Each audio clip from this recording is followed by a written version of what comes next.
வித்துங்க நீங்க நானும், அவருடைய சொத்துங்க நீங்கள் நானும், அவருடைய வாரிசுங்க நீங்கள் நானும், அவருடைய குடும்பங்க நீங்கள் நானும். ஹalleluya.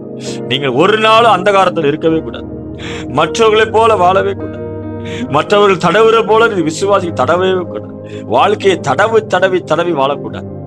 வெளிச்சமாய் தைரியமாய் வாழும்படி அழைத்திருக்கிறார். ஹalleluya சொல்லுமா. ஹalleluya. நம்முடைய தேவன் நம்மளை சிங்கத்துக்கு ஒப்பாக, நீதிமான் சிங்கத்தை போல தைரியமா இருக்கிறார். நம்முடைய யூத ராஜசிங்கம், அவர் யூத ராஜசிங்கம் சிங்கத்தை போல கர்ஜிப்பார். நம்முடைய தேவன், நம்முடைய குடும்பமே தைரியத்தின் குடும்பம். உங்க அப்பா தைரியம் உள்ளவர். பிதாவாகிய தேவன் தைரியம், அவதான் அப்பான்ற. உங்க அப்பா தைரியம் உள்ளவருங்க. ஆமே, அவருக்கு பிறந்தவங்க நீங்க, அவருடைய வசனத்தினால பிறந்தவங்க. ஹalleluya. நெஞ்ச தட்டி வாழணும், தைரியமா இருக்கணும். ஒரு பிசாசெல்லாம் காலு கீழே வச்சுக்கணும், மேல தலையை தூக்கிறாங்க. ஆமே, அவனை தலையில தூக்கி வச்சு ஆடிடக்கூடாது. கீழே போடா. ஹalleluya.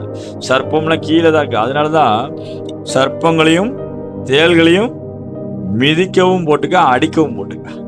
மிதிக்கவும்னா என்ன அர்த்தம்? காலு கீழே இருக்குது. ஹalleluya. அடிக்கவும் சொல்லியிருந்தாருன்னா கை கிட்ட வந்து ரொம்ப கொஞ்சம் நேருக்கு நேரம் நிக்கிது பாஸ்டர். சர்ப்பம் எனக்கு நேரா நிக்கிது பாஸ்டர். சர்ப்பமும் பிசாசும் எனக்கு நேரா, எனக்கு எவ்வளவு தைரியம். பிசாசு உங்களுக்கு நேருக்கு நேரம் வருதுக்கு. நீங்க யாரும் தெரிஞ்சுக்கிட்டா ஊதிடுவீங்க அவனை, ஓடுறா. ஹalleluya. எங்க அப்பா பெரியவர். ஹalleluya.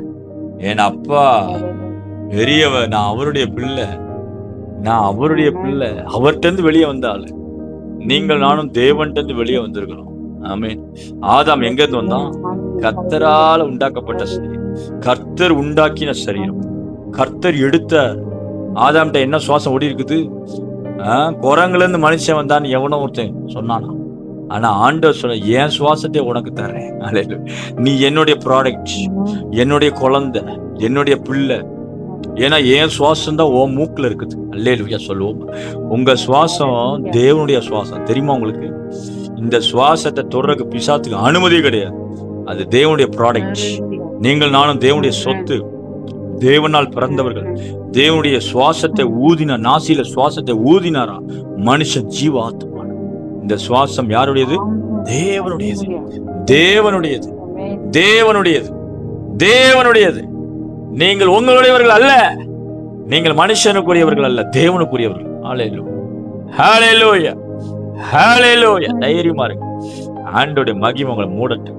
நீங்க தேவனுடைய பிள்ளை, மறந்துடாதீங்க. அப்ப என்ன நடக்குது? 38 எப்பேற்பட்ட வியாதி சொன்னா